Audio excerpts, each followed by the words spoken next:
खबर शामिल करते हैं कराची से। कराची पख्तून कल्चर डे को इंतहाई जोश व खरोश के साथ मनाई गई। कराची न्यूज़ के नुमाइंदे के मुताबिक पख्तून कल्चर डे को कराची में भी इंतहाई जोश व खरोश के साथ मनाया गया, जिस पे काफ़ी लोगों ने सर पे पगड़ियाँ बांधी थी और मकामी सकाफती डांस भी किया।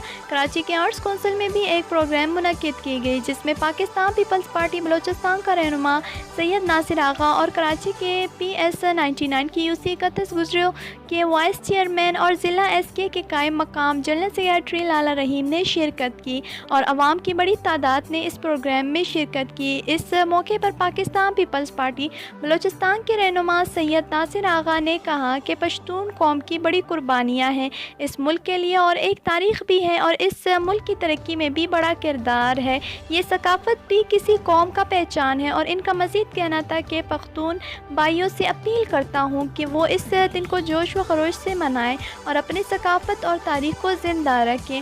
इस मौके पर लाला रहीम ने कहा कि हम पख्तून हैं, जिस पर हमें फ़ख्र है और ये दिन भी इस मुनासिबत से मनाई जा रही है कि पख्तून कौमें इकट्ठे हों और एक हो और इस मुल्क की तरक्की में अपना किरदार अदा करें। जी।